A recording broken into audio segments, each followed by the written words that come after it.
Yeah, welcome to the Ozzy and Sid report. Again, I said welcome to this Ozzy and Sid report, and now we will begin the Ozzy and Sid report. Yo, I've been on hiatus. Yes, I have. But to all those good, we a strong 16 subscribers. Like I say, man, I don't care if two people are watching or 2 billion people are watching. We got to get this content out. We got to get these takes, these perspectives. Yo, this is viral news still off for 2 views. That's viral news off for 2 views. Just got to get this content out. Still going to keep it pushing. We don't have Sid here tonight, but I got like it's a little different format, more of a podcast format, a little special interest topic. I'm not going to be long, but of course, again, like always on my topics, I do go back to them. But this was kind of weighing a little heavy on my head, a little heavy on my soul. You feel me? I mean, I just been looking at the like the past, especially pandemic and oh, my bad. Shout out to the straight shooters. 94, straight shooters 94. With Sid and Sheed over there. You know, Sheed, aka Number Nepish. And Sid, Mr. Captain Fall Line. And Sid and Sheed. Yo, and also check out Sid's Feral Court. He does football rankings, football predictions, and he does NBA and he focuses on boxing. So pretty much a little spin-off of the Straight Shooters 94, but go check out some channels. Shout out to my man Be Easy at Be Easy That Dude. Be Easy That Dude. Go support his channel too. So this is what we want to talk about right now. Um, especially let's just say the inception of social media, right? And you probably see topic black community. And basically to start it off, this is to address the there's this narrative, there's this wave, there's this like influx in the society and communities is a grandiose community, and then all these little subculture communities, especially since like mid 2010s, you seen the uptick um of black culture being on display. Our black community being on display for the good, the bad, the ugly, the regular, degular, for the overachievement, outstanding, for the lowest of the vibrations. We've been seeing it, and me being not educated, not inspired, more just straight up observant. That's just somebody. I always think on a philosophical level before anything. I don't care what I'll do. I don't care if it's something to do with like just working working out, um, just basically trying to get the health better. Cause I know a lot of I know a lot of us post COVID we put on we put a little few extras. I'm on the I'm on the wave of I'm getting rid of them COVID pounds. Thank God. I think I got like at least good 30, but I still got some work. Still got some work. I don't know people notice the old picture and this new picture. I don't know if they notice difference, but my face is a little slimmer. Just a little bit. Yeah. Yeah, it is slimmer. So, but anyway, we're gonna talk about the black community and the wave and the narrative that's been going on is this whole thing of we need to be on a whole Dr. Umar wave, which is not wrong. We need to be on Tariq Nasheed, this was Islam. Was it Give Me the Laws, 88 Keys? I can't remember his name. Minister Farrakhan. Basically, we still need to be on where black culture in America, we always been on the trend of we got to improve our people. We got to progress our people because a lot of our people come from struggling and humble and adverse situations. Not saying that no, we don't have black people who just came from the gate. They been had money, which is true, but it's very small percentage. We're not seen as a whole. We're not seen as a prominent society. Now, are we? Yeah. We're seen as people that we can get it done and we can make changes. But the only thing is, we still got work to do. And to speak on that, what's sad about that's what I'm talking about. That's what I said black community is a topic. You know,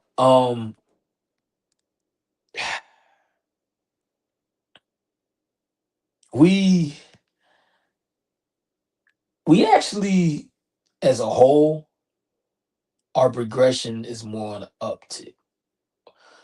We're not at a stalemate. We're not stale. We're not getting expired on it. It seems like that because that's why I had to take a pause. It's kind of hard to explain. But the media and the perception, especially in the US, they put that we always got this oppression, this undenying oppression on us, which is not true. Because like I said, there's still some things that need to be fixed in the black community. But as far as this overtly over exercise depression, like we're downtrodden, like we in the good times, the only time you ever see a success story in the good times, the whole series, I think was like the last two episodes. I'm like, God damn. I said, God damn. I said, God damn. Like, I think Good Times was on for probably a good 10 years, something like that. I don't know. I don't know the exact numbers. It was on a good while. But you just telling me the last two episodes, that's the only time they had achievement? Like the whole time they were struggling, and they like to put that on us, which is okay. Because let me give you a little breakdown of black culture, because it's all gonna come in full circle. Black culture, like I was just talking, we persevere. We persevere because we kind of put in that because black culture in America, specifically black culture in America, we had to persevere because there was already this underlying racial tone that was set by these, I say, colonizers and settle these settlement empires and countries that they already put this whole race baiting system in process. So all across the world, if your skin was darker, basically you got treated as less. Again, if your skin was darker, you got treated as less. If your skin was darker, you got treated as less. A lot of times they did find black and brown people. A lot of times they were in their native lands. They were in their native settings from their ancestors. They weren't on this big industry, um, all this brick and mortar, like we gotta live like the people in Europe. They weren't. And who's to say that they were savages? But those settlers and those colonizers, they came and down to those other countries like Africa and India and some parts of Asia's where they were like, oh, they're not living like us, so we gotta civilize them. But anyway, I know I kind of got off, I derailed a little bit, but what I'm saying is, yeah, that's why we always a lot of times we have to persevere because in the black culture, the black American, basically. We had to persevere because we majority of us came over here as what slaves. Now some of us did actually migrate on our own. Some of us did already come over with money. Some of us did already come with over innovation. Some of us did come on a on the academia world, on business and industry. Some of us did, but it was very, very, very low numbers. And then from what we know in history, sometimes we just find out about things later. So we persevere. Um, we break educational. We have like high achievements in educational and academia world breakthroughs. Like high, like the ladies that it was like four black women or five black women in total that were part of NASA. I forgot the movie, but I think it had Taraji P. Henson and some of our known black sisters that are known throughout like in the movie industry. A lot of them was in it, but I'm not gonna name off names because I don't got the credits right in front of me. You feel me? Yes, I said yes. Our black sisters had to put that Dr. Umar spice on it. You feel me? Um, yeah. Was it challenging numbers, offending numbers? I forgot. But back in the 50s and 60s when we was dealing with NASA and going to the moon and dealing with the rockets, yeah, there was a group of black women that basically broke through and figured out formulas. We are known for inventions. We invented peanut butter, air conditioning, elevators. And a lot of these inventions came through because we had to what? Our culture were known to improvise because we were left with little to nothing, or we had such hard jobs. We were trying to find innovative ways to do the job to be higher productive and do whatever we had to do, whether we were in slavery or whether we was at this time back in like the 20s, the slavery was abolished, but it was still hard for the black man. So he's trying to find ways to increase his productivity so somehow, some way he could bring back resources and money to the community. Feel me? So we are known for innovation. We are known for inventions. We are known for street. That's right. I said street culture. A lot of people be like, "Oh, street culture and being thug and being gangster criminal that's not part of our culture." Yes, it is. It's a part of anybody that's not of the power structures, the powers that be, the them and the theys, them. You know, them people over there. You know, some of the people that came from the European power structures of that elite, the Anglo-Saxon, um, basically, if you weren't a part of that early on when this country was getting built, you had to find other ways and other resources. And some of those other ways and other resources, just like they say, the oldest profession in time. We call them prostitutes, hookers, OnlyFans, sliding your DMs for 50. Selling the punani has been the old profession. And some of the, and guess what? Crime, the underworld, the crime world, the street culture, whatever you want to call it, gang. We about to slide tonight. That culture has been in existence, especially in America, because it has a lot to do with how America was founded and built on. It was in here at the beginning of the time. So if you of those other sub communities and sub cultures and the sub races where you're not seen as the elite, the 5% of the prominent or the affluent, guess what? You have to go into. But see, this is the thing: the street culture back then with black communities was moonshine, running numbers, basically internal. And running numbers was basically an internal, like a kind of internet system based, but this is all, you know, it's back in the 20s and the 30s.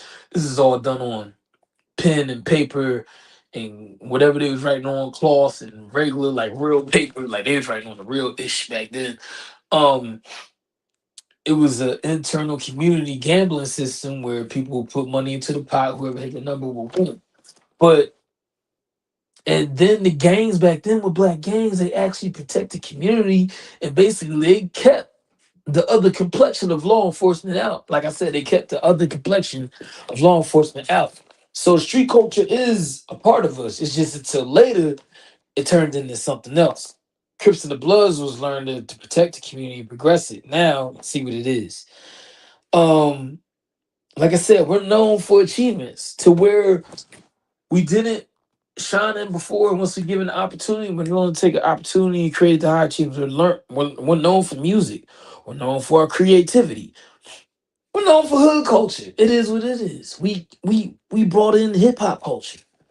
We also brought in a culture of entrepreneur that no one has ever seen before. A culture of being an entrepreneur that no one has ever seen before. What else I got here in my notes?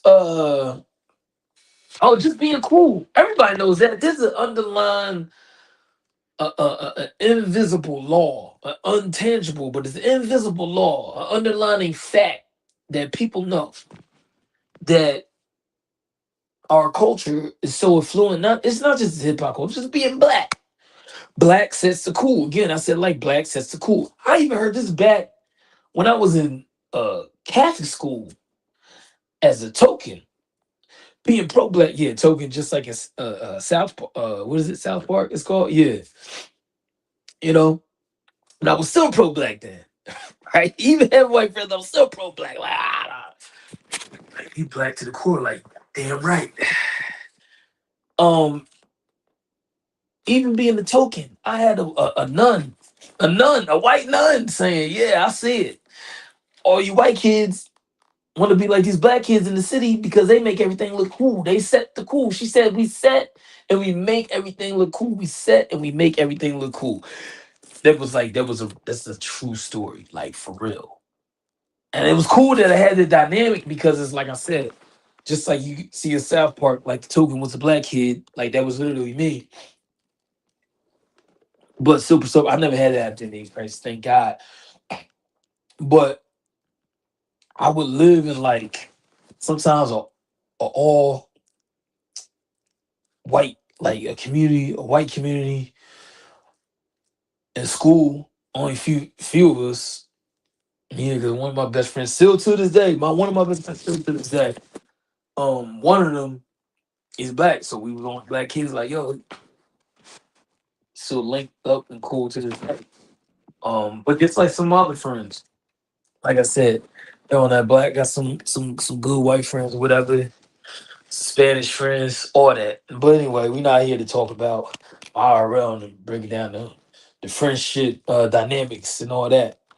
But basically, what I'm saying is, yeah, even back then, I learned that yeah, black kids set the cool, and it's still to this day. It's just even in big industry, we just do. Um, but that's just some of our culture. We're known, we're known to cook good, known to have beautiful women. We're known to be on a higher spiritual level. That's something like God and black culture.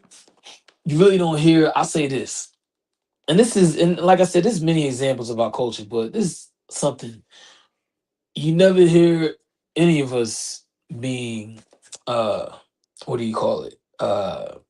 Atheists.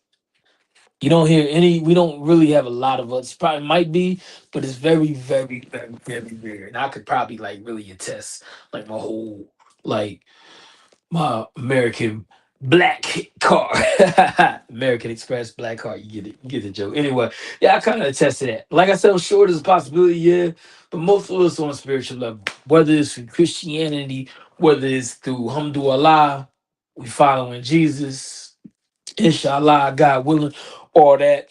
Whether we black Jewish, whether we Buddhist, what is it? But we all have some type of spiritual connection. That is a part of our culture. And I say that to say because all that I named, that the way I put it, if you kind of get it, we had some pride in it, all that. They got our whole culture under attack. Like, it ain't cool. Our culture's under attack. Why? That's the biggest question. Because every time I'm turning it around now, and it's kind of agitating, pause, everybody, pause again, got our names in their mouth. Everybody got our names in their mouth. Black people this, black people that, black people this. As we seen with the Kirk assassination, that's a big elephant in the room. Well, not just the only one, but one of them. Yo, yeah, he had his followers and all that. But if you look at the cornerstone of his content and his material, black people this, black people that, black people this, black people that. Like I put in the title, I said the disbanding, there's an attack and they're trying to disband the black community. As you see in the black community, especially when we get on the social media, you can see it. We really don't be on other cultures and people and ethnicities. We don't be on other ethnicities and races and nationalities and cultures like that. We really don't. We might mention them, but the way, like I said, a whole Kirk, the whole the Kirk dude, the way that he talked about us, it's like, man, why are we always at the top of the conversation?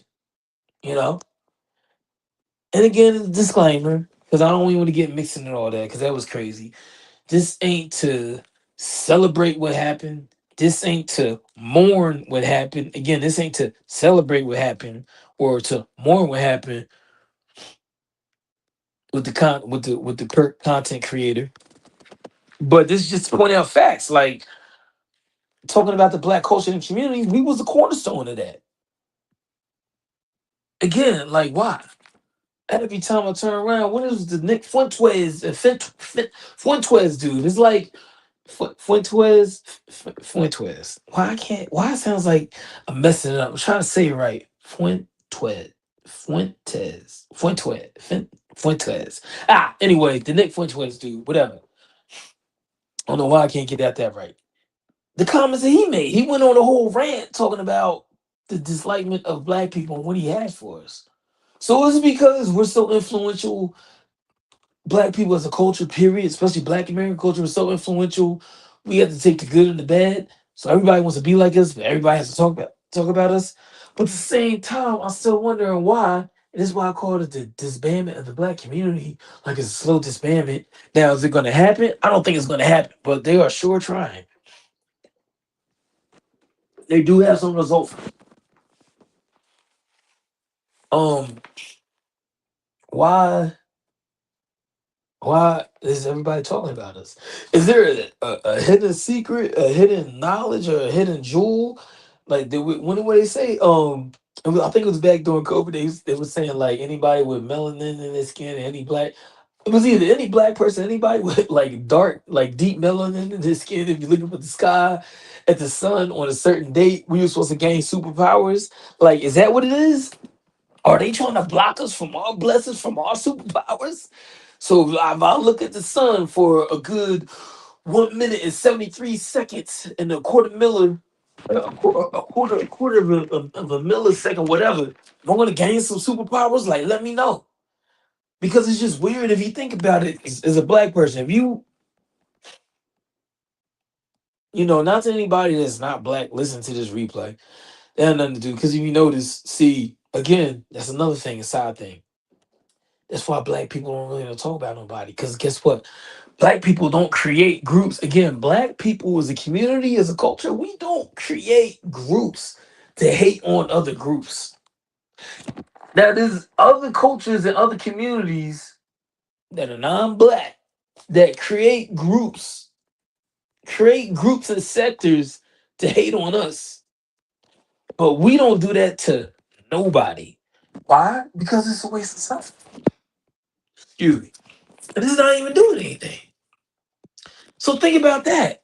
We've always kept at the top of the conversation with this whole food stamp thing, the whole food stamp scare. It was black people, black people, black people, black people, and especially black single mothers. And black single mothers is always in the top of the conversation because they always want to put them on welfare. But then when the numbers came out with the food stamps and the welfare and WIC, they found out it was the other complexion. The majority of them that actually came up to the front lines and say, hey, yo, don't cut them benefits off. You want to keep putting black people in the front, but it's us other people with the other complexion. Hey, it's hitting us the worst. Number wise. Might be where happening. They always have black men against black women against black men, this whole gender wars thing. I'm tired of seeing that because you don't really see it in other cultures.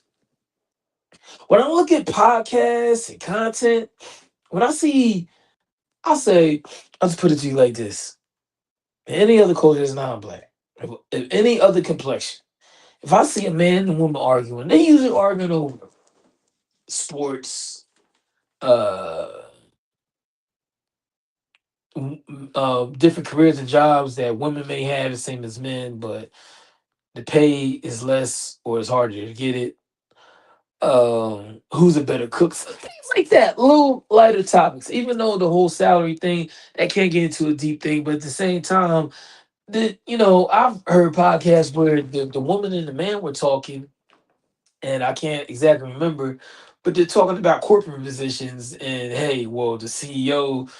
I probably heard this somewhere. That's why I'm kind of making an example out of this. I don't know exactly, but I heard this somewhere. I researched a topic like this where they're talking about women CEOs and men CEOs, and they were talking, breaking down my races, talking about white men and versus white women, and it was like, oh, white men still make more, but they're talking about compared to like if he's making 200,000, and the white woman might be making 175. She's missing a quarter of a thousand. Well, it ain't bad, but still you making more money. Well, and then by the time they get to the study of anybody, especially black, they scraping for the six figures. You see what I'm saying? So, um, that gender wars thing, I don't like it. I don't like it at all. Why? Because when black women, black men, the topics that we talk about is just basically us just procreating with each other. Again, procreating each other, making babies, making baby daddies and baby mamas, if you want to break it down in layman's terms, of just keeping the household together, just staying together, just keeping the black family together. We talking about that. Then they talk about, well, black men ain't that good. There's always that argument with black women, and then the black woman has to be turned masculine, and then like one or the other doesn't make enough, and then it's like, oh, to find a black man on a good moral level, and then it's whether we want to get with black women, because if all of them are just looking for a payday, and um oh, we might not like these black men over here because they're too traditional and they want you to be subservient, and they're in the church, and then you have the minor black woman that she don't mind being married but she don't want to be subservient, so now we can't. It's crazy. You see what I'm saying? Again, the disbanding of the black community. Look at that. Look at that. They try to denounce our culture. They try to have black men and black women go against each other. Um, it's weird how, like I said, this being a weird how society keeps us at the topic, but it's another positive. So that's another thing that's degrading us, making the black man effeminate again, making the black man effeminate. It's like they never want to have us in a strong light. So if they're showing more black men effeminate, and they're not going traditional male ways, mainly to procreate, again, the disbanding of the black community. If you're following me, a lot of these topics is making is negative impacts on the black community, negative impacts. And the overall, well, I'm bringing this up because I talked about it before, depopulation. If you look at it, I know there's a deep conspiracy theory. It is what it is. I'm just gonna say it out loud. Conspiracy theory. It's deep, but yo, that's for real. That is for real. Because, like I said, we're always at the topic of the conversation in the news and the current topics. Black people this, black people that, black men versus black women. They always have us arguing. So we're not getting together and creating. Instead, so they have black men and black women arguing against each other instead of coming together, creating family, and creating family creates more family that creates social circles, it creates community, it creates society. They try to denounce our history. I'm so tired of hearing about that slavery wasn't slavery. Slavery kind of didn't exist. Slavery wasn't the way it was depicted. What? Then they're trying to say racism doesn't exist. That was all more of a feeling. What? I don't get it. I really don't get it. And then on top of that, black people, of course, we gotta call ourselves out. We have our culture, our ethnicity on display. We have our whole culture on display for everybody to take. You understand that all the other communities and cultures, they don't have their stuff on display. We might know some quick bullet points about other cultures and communities, but they don't have them on display. For instance, real easy. Italian culture and Italian communities, Italian ethnicities. We know that Italians, their ethnicity, I'm going to use some real basic things. Their ethnicity is based out of the country of Italy and some Sicilians, some Sicily. And we know that Italian food is a cuisine over here in America. They brought us things like lasagna and angel hair pasta and all that. Tomato sauce is not sauce, it's gravy. We know highlight bullet points. I just took it to food and the country origin because it was real basic. Can't get those wrong because those kind of facts. It is what it is. But in black culture and community, we know about not only the food that we can make, but we know about our whole living situations and baby daddy and baby mama situations and relationships and how black men and black women treat each other and all that. You see what I'm saying? You see how I said like, well, damn, one you took all your left field. You was talking about the Italian culture and their food, then you talking about black people and their food, and you talking about the black men and black women and just their intimate relationships. Exactly, that's what I'm saying. Other cultures just talk about the basic. We talk about the basics and everything else. Why? I just um I don't want to yo the whole hyper tough and hypersexuality in black men and women. They have a lot of black women out here. OnlyFans, OnlyFans, OnlyFans. Oh, they all about to get they trying to spin around these ball players and be the Cougars and get the money and all that. Then there's black men. Oh, they gotta get with every. They have no D discipline again. No D discipline to get with everything. But then of course, you got no D discipline. It kind of breaks up the whole household because a woman's gonna get mad. She's like, "Yo, get out." Then they got the black woman acting masculine because the man is out the house. Like it's crazy. Again, I bring up these topics because I'm gonna have to talk more to the depth. And of course, when I get sit on here, yo, all these topics, all these things disbanding the black community. You know what I'm saying? Effeminate, making the black man effeminate. Why? That he's focused less on the opposite sex to procreate. These are real things. Even though I know this sounds like basic science, but in the black community, this is a real thing. Because not only in that, the health is killing us. Of course, the crime on crime, the black crime exists. Again, black on black crime exists. That's killing us. They're trying to denounce that there's no black on black crime, which it is, and they're like, oh, well, because people live around other people, and it's going to be a higher per capita because you're living amongst us, the people that look like you. So, of course, in higher probability, you're going to take somebody's life if you're a murderer or whatever, or you're a gangster, whatever. You want to take somebody that looks like you. I don't care about all that. Just black on black crime. All right. I live in Texas now, but Philly is still a hot spot. Chicago, we know this. Some of the counties in Florida, Baltimore, West Coast, all that. St. Louis, high per capita numbers, and a lot of young black men killing other young black men.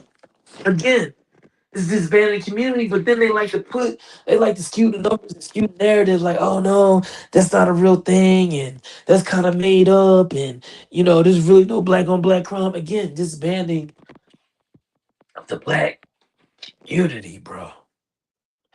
So basically, this is a special interest topic story. Again, a special interest topic story for people that look like me and to kind of start analyzing some of these things that's going on in our community, whether we're creating them, whether the outside people are creating them, that is kind of breaking us apart. You know, the whole Puffy trial, taking away hip hop culture, black men versus black women. We're always the top of the conversation, but it's always in the negative light. You know, the agenda of making the black man look effeminate. So you're demasculating him, and now when you take away like the manhood part, now you kind of get into the lines of you're interrupting the cycle of procreation and all that. So I hope you kind of got some of these topics I was talking about tonight. I was kind of just going off the head. I had to get pause off the head. That was funny. I had to get back around live because I haven't been live in a minute. I am kind of congested because of these allergies. I'm down here in Texas. This weather is like jumping up and down, changing up and down. Like, yo, it's crazy. It's crazy work out here. But again, thank you again for tuning in to the Ozzy and Sid Report. Thank you for listening to the Ozzy and Sid Report. This is the Ozzy and Sid Report. Yo, get the bag, make an impact. Yo, it's viral news off of 2 views. Hello, New World. This is Ozzy Oz. I'm out.